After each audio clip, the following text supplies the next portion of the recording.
Kolah duk kawasan pokok getah dalam kebun getah itulah itu. Musim dah luruh pula. Bukan kita bau.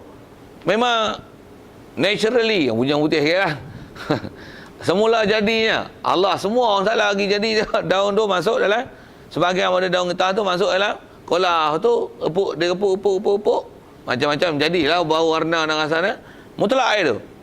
Pasal apa mutlak pula? Syarat sendiri. Cuma pasal air getah, pokok getah jarang duk tanam tepi sungai. Macam mana pun kalau memang duk tepi sungai, memang air dalam sungai tu kalau berubah sekali pun tak ada masalah. Pasal tu tempat istilahnya, tempat lalu dia, tempat bertakun dia, sumber dia, itu tak ada masalah. Kalau macam tu, pokok-pokok yang ada di sekeliling sungai tu ditebak, dia masuk dalam sungai. Jadi mengubahkan air sungai tu busuk apa air lembu jadi tak boleh Kalau dobit dia kalau ada istilahnya dengan perbuatan kita tebang pokok. Tapi tebang pokok lah kan. Kalau bahan tu tak boleh. Air memang ada lah. Banyak buah air. Tapi dia bau jauh tu bau busuk. Air pula takung kan. Kalau mengalir tu tak jadi katalah tak ubah air. Kalau faham daripada perbuatan kita tu dengan permasalahan tu, apa-apa yang istilahnya perbuatan kita, walaupun istilahnya kita bukan sengaja lagi masuk, tapi dah tebang pokok jatuhlah dalam air. Dengan sebab banyaknya daun tu, berubah air tersebut. Air tu tak boleh suci. Pasal istilahnya perbuatan kita. Masa tu dalam fiqah dia ada istilah-istilah yang nak sebut, ada tempat dia yang bukan perbuatan kita tak apa. Perbuatan kita tak boleh. Bawa air pun ada itu dah. Semut masuk sendiri tak apa. Kita berbuah tak boleh. Yang ni pun sama lah bak air ni. Terutama pokok yang memang bukan ada di kawasan air. Yang kalau kiambang, teratai, lumut, tu memang air tak dapat tidak padanya. Tu tak apa. Tu tak apa. Okey. Habis tu.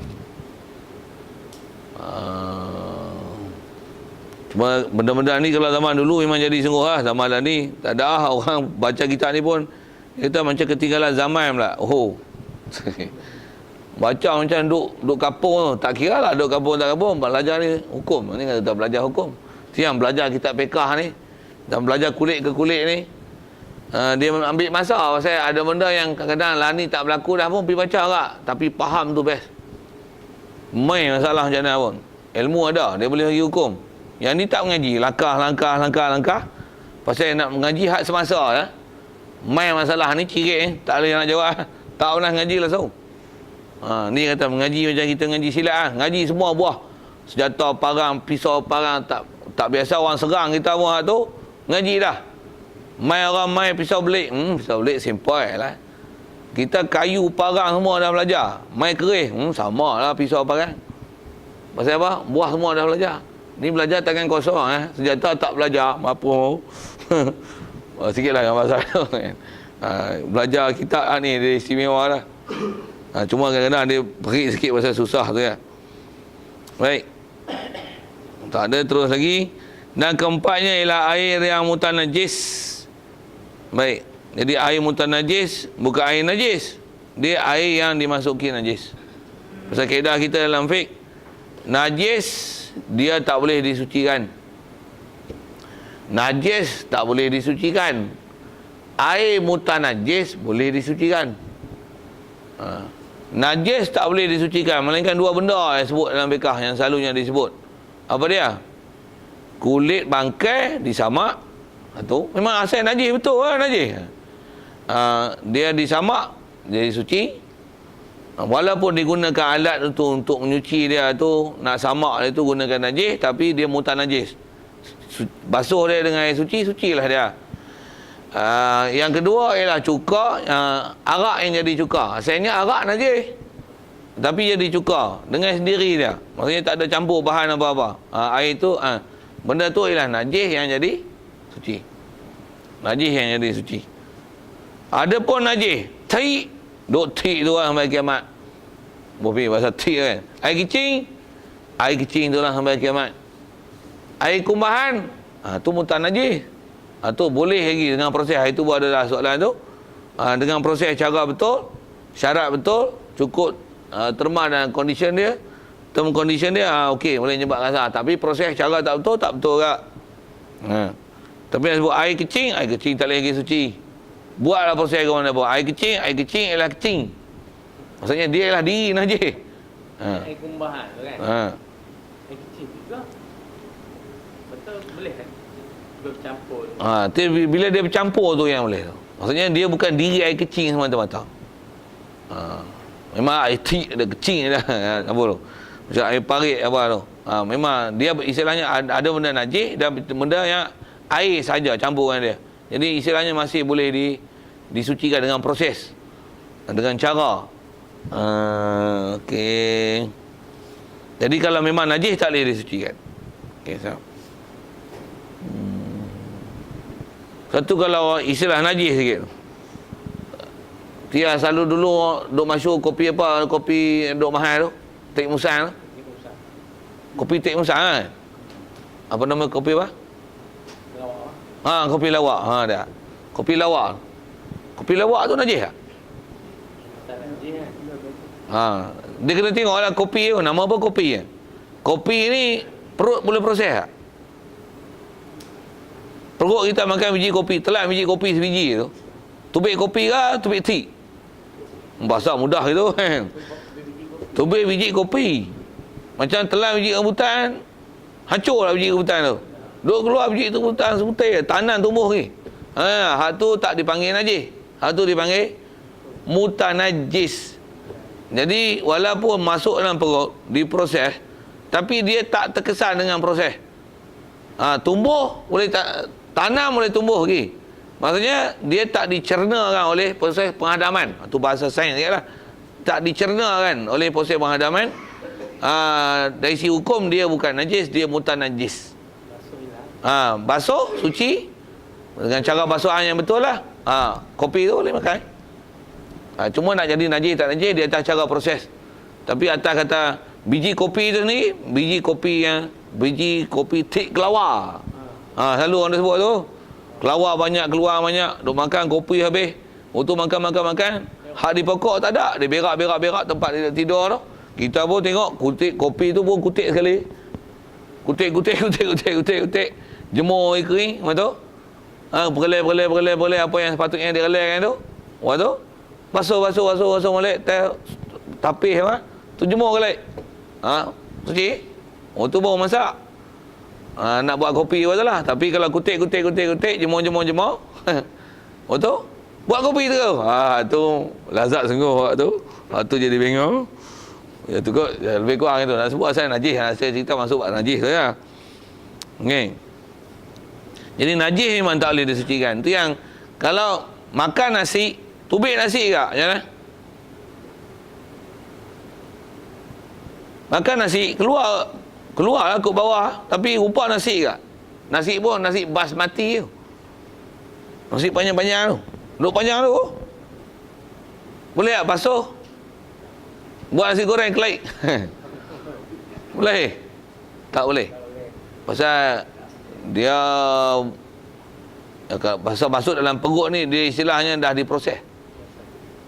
Kalau ada pun dalam fiqah, dia benda-benda yang kalau pasal dia masuk yang tu dalam perut, saya tanya pun dalam perut kan.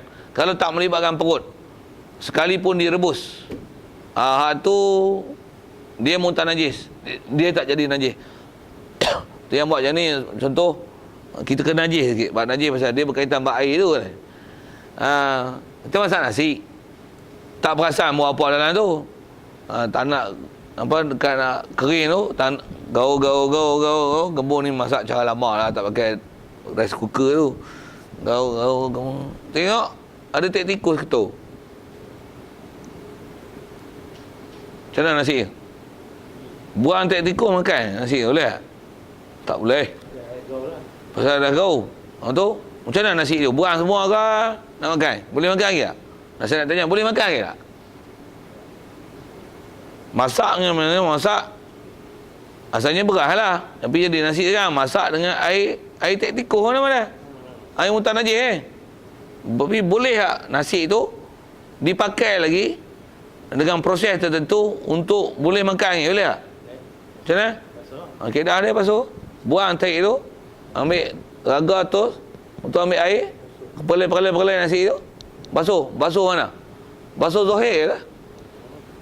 Basuh, cara proses betul. Air tu datang, mengentur tapis apa, nasi tu, lalu makan lagi. Buat nasi goreng apa ke. Dari segi keedah macam tu, cara menyuci dah. Macam mana, macam ayam proses. Sikit ke ayam proses. Ayam proses rebus tak? Macam bulu kan? Rebus tak? Rebus air apa? Air mutlak. Air mutlak apa? Darah tik apa macam kalah mula-mula mutlak pun masuk setitik darah pun najis dah lah. Masuk ayam seekor pun tak najis dah lah. Jadi istilahnya masak ayam tu.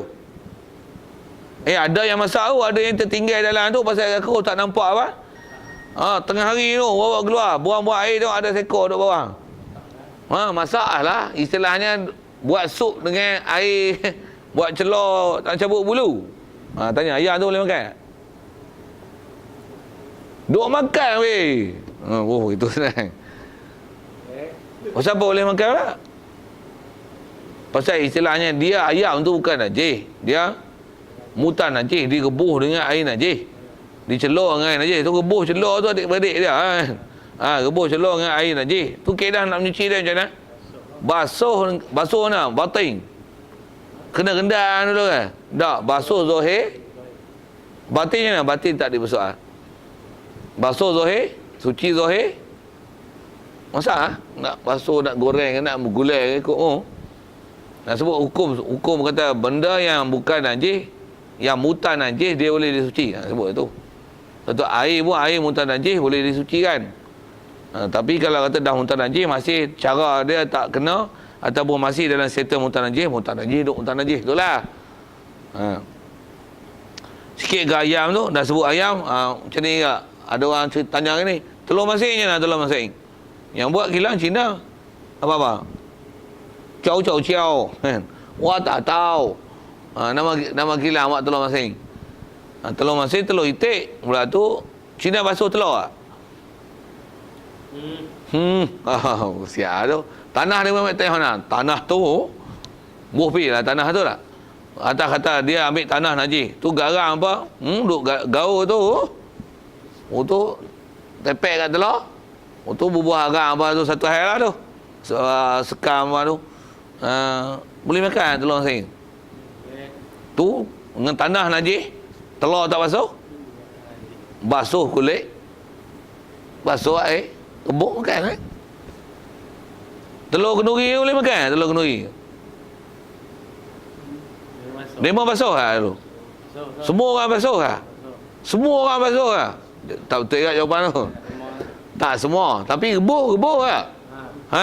Rebus tu bila tak basuh, ada ke gambar-gambar tek ayam sikit-sikit ke banyak ke ada. Jadi akan jadi air tu air mutan najis. Jadi telur direbus dengan air mutan najis. Boleh makan telur tu. Koyak kulit, buang. Basuh kan? Macam mana pun tak tengok dia basuh tak basuh. Zuhir je nak. Asal telur suci. Suci. Sekali pun golipnya macam tu, najis. Golip punggung memang tempat keluar najis tak? Keluar telur sama ada bila telur ni kita tengok ni tak ada najis satu pun. Adakah wajib basuh? Sebut soalan itu mudah. Wajib tak basuh? Tak. Tengok najis ada? Tak ada najis apa pun. Wajib tak basuh? Tak wajib basuh. Pasal apa? Asal telur adalah suci. Walaupun golipnya keluar pada punggung, jatuh atas lantai tempat ayam bijak, itu golek lah. Mana ada orang suci basuh dengan air apa langsung? Walaupun golip najis, tapi asal telur adalah suci. Apa hukum? Telur suci. Dia hukum tu sama macam ni. Kita tubik air mani tak? Soalan tanya lagi, kita saja tak apa. Masuk video ke apa pi? Air mani suci tak? Bila ada lalu tempat dia itu kita pergi sebut air. Faham saya tanya apa? Tempat lalu air mani, tempat tu lalu air kecil weh. Masa bila duk basuh tempat lalu air kecil tu sebelum air mani tubik?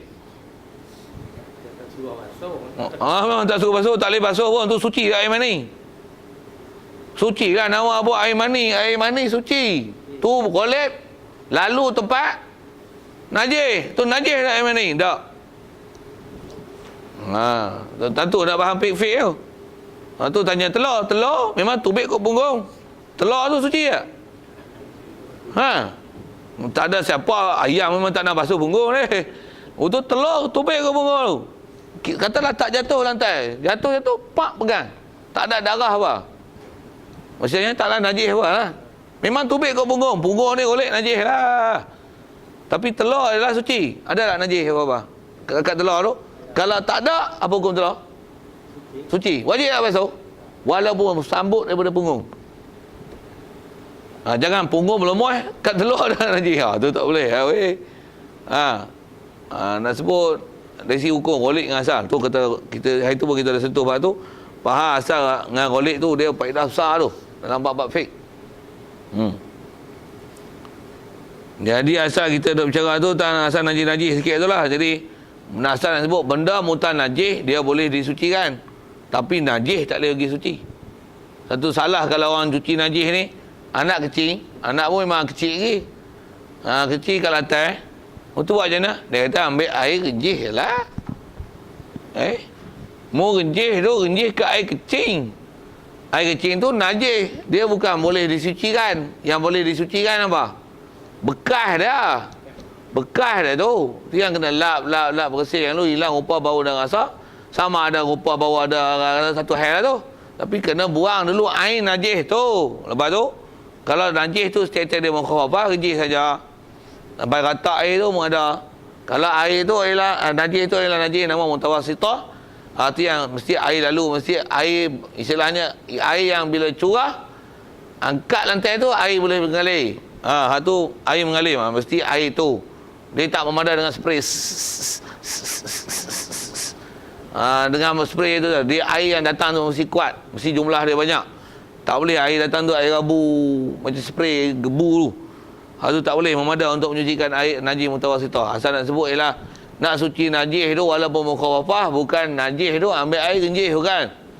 Pasal najis tak boleh disucikan. Ayat nak sebut tak tu. Najis tak boleh disucikan. Yang boleh disucikan adalah mutanajjis. Tu pun dengan proses yang betul. Baik. Jadi yang keempat ialah air mutanajjis. Baik, macam mana boleh jadi air itu mutanajjis?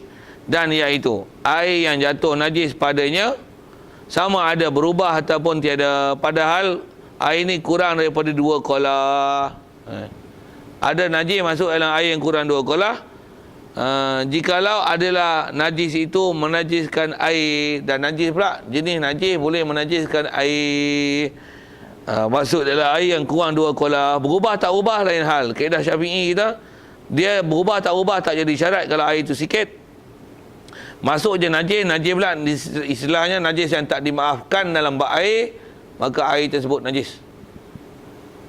Walaupun masuk sikit, walaupun sedikit darah, sedikit nanah masuk dalam air, najis. Contoh mudah, air segelas, kita duk picit jerawat, picit pop, ya, masuk betul-betul dalam air. Macam mana, najis tak? Jerawat masuk dalam air, najis lah weh, Ustaz.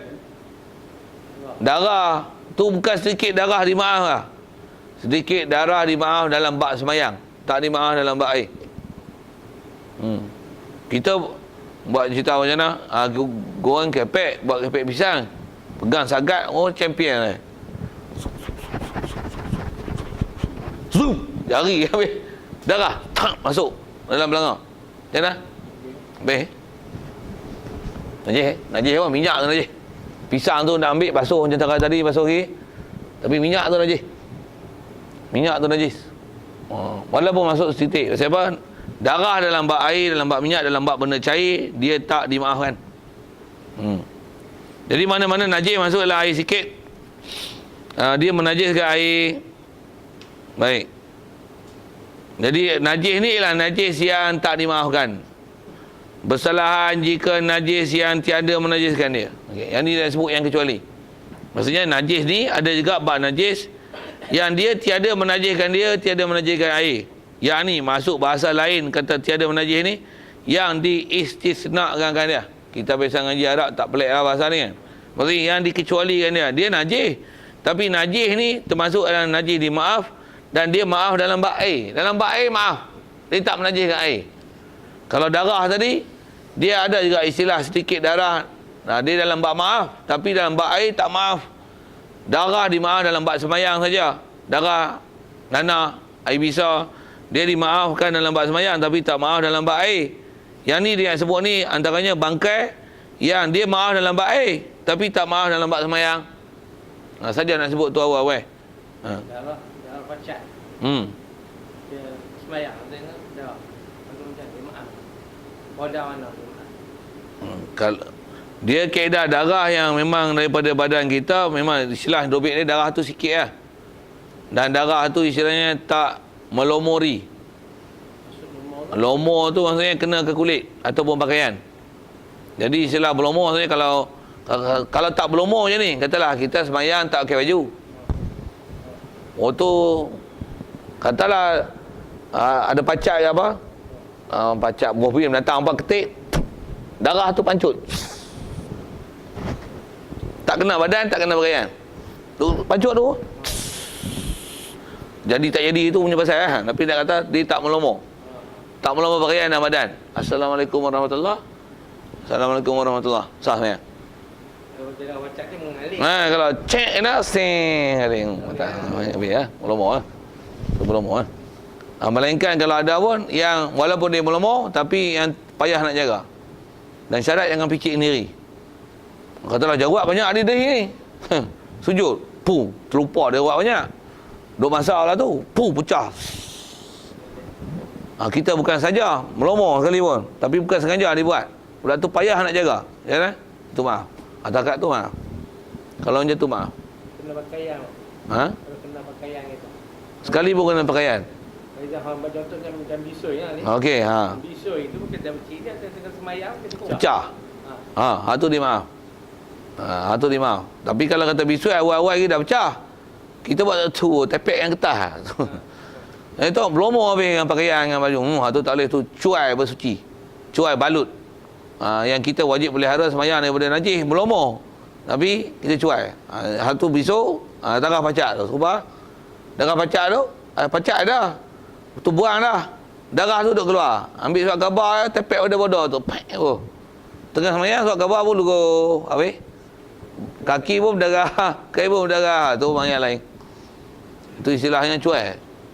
Pasal bab-bab darah mengalir ni, dia kaedah bersuci dalam kalau nak masuk bab solat, wajib dibersihkan dia. Lepas tu istilahnya mesti dibuat perkara yang boleh menghentikan darah. Sama ada tepek ke, balut ke, ikat ke, sama. Rupa bab ni bab bagi orang hidup, serupa juga kes ni orang mati, sama kan?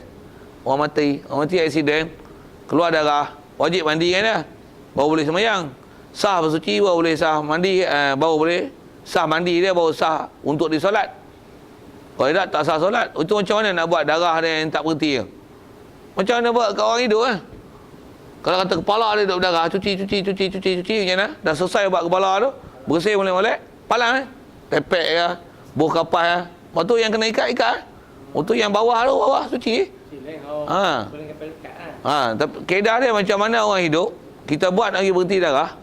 Macam tu lagi dibuat pada orang mati untuk berhenti kat darah. Jadi dia tak boleh buat wadah-wadah tu, pergi mandi. Betul? Darah dah keluar. Buku cepat-cepat.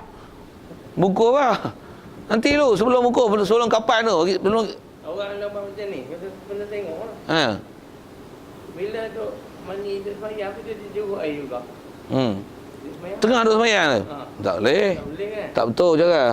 Tu yang kaedah dia mestilah dilaksanakan pada mayat yang istilahnya masih ada berlaku pendarahan, darah mengalir tu. Macam mana dibuat pada orang hidup nak semayang. Orang hidup nak semayang darah keluar awak kena basuh. Balut balutlah pada anggota yang masih keluar darah tu supaya darah tak mengalir. Nanti bila kapan dia tak melomor dengan kapan. Dia keluar juga selepas kita tak cuai balut. Dia maaf. Macam mana besok kita balut-balut lah dengan bergerak apa katalah itu. Dia tu keluar ke ataupun darah dia terlalu banyak. Kita balut pun dah bejek ni, terang ni tak apa ni. Dia tengok keluar je. Tu tak disilah cuai. Macam kata mayat pun kita kadang-kadang kita meruang tu kan. Bubuh kapas sumbat apa tengok. Sumbat dia betul dah bukan 2-3 hari buat kerja, biasa dah buat kerja lah. Tapi pasal banyak lagi ada yang keluar darah dan sebagainya. Keluar lagi macam mana? Kalau tak cuai tadi, kalau cuai tak dia cuai tak cuai. Masalah cuci najis itu. Jadi mayat serupa. Masalah cuai ni tak buat kan. Tak sumbat. Tak sumbat tu. Kalau dah sumbat habis satu petul tu dah. Tak cuai. Tak cuai lah. Betul. Selalunya bab ni kadang ngaji tak betul itu lah. Ngaji buat mudah-mudah. Ingat benda tu macam senang buat lebih kurang itu kan. Padahal ngaji tak selesai bagi cukup. Mana syarat-syarat yang perlu disempurnakan. Jadi kaedah dia, bila kalau masalah mayat sendiri, berdarah, apa kaedah dia? Cuci betul. Istilahnya apa? Tambat lah, balut lah, belat lah, apa seumpama ni supaya darah tu jangan keluar. Dobek dari tu. Macam mana pacak tu serupa. Pacak ni kadang memang ambil mudah. Kalau stek kapur ni ambil surat khabar, pack tu ya.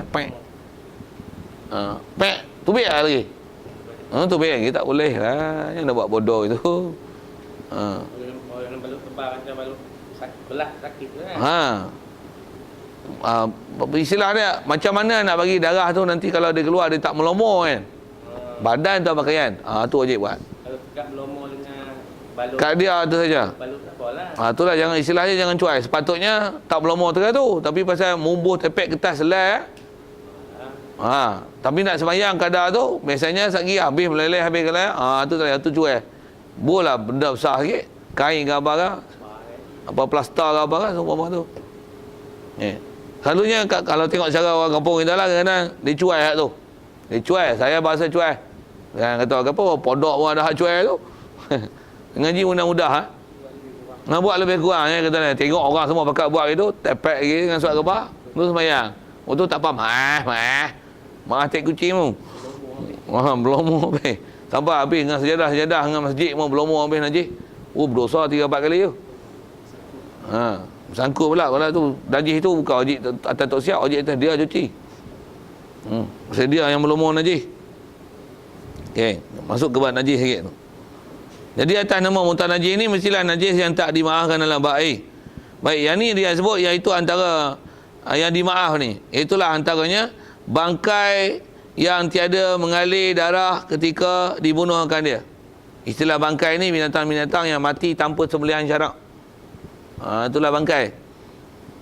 Jadi cicak, lalat, apa nyamuk yang dobek bangkai ni yang tiada mengalir darah ketika dibunuhkan dia. Waktu dia hidup, kalau kita bunuh, sekalipun kerat anggota dia, tiada darah mengalir.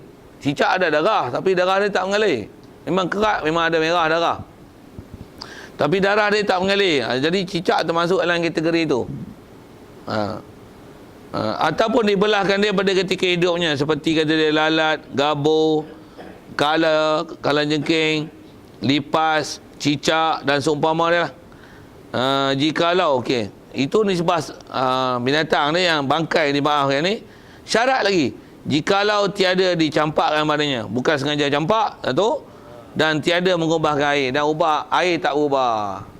Kalau bangkai tu walaupun istilahnya dimaaf, dia masuk sendiri, tapi berubah habis tak boleh. Selalu nak jaga sikit semut. Memang umur semut tu tak apalah, tapi ada semut jenis semut dia panggil semut mayat, hak halus tu, hak busuk tu. Hak tu masuk seekor pun saya silap, kalau madu masuk seekor pun habis. Madu duk berasa semut tu. Berasa semut, bau semut. Orang kata madu ni masuk semut banyak ni. Padahal masuk seekor lah. Hak tu macam mana?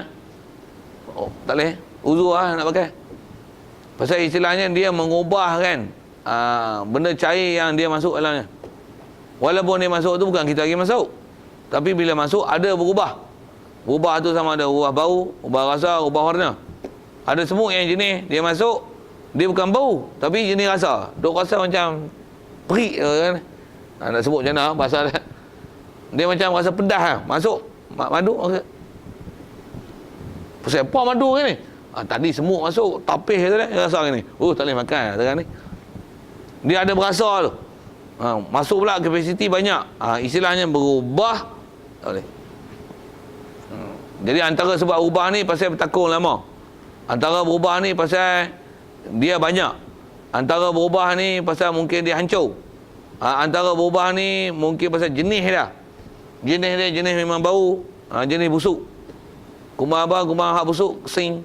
Kesing masuk. Kesing masuk dalam madu. Habis madu berasa kesing habis. Bau kesing. Jadi jenis bau berubah. Walaupun masuk tak sengaja. Itu dobit dah. Macam takung dengan air. Kita air bukit kan. Kita buat empat. Buat empat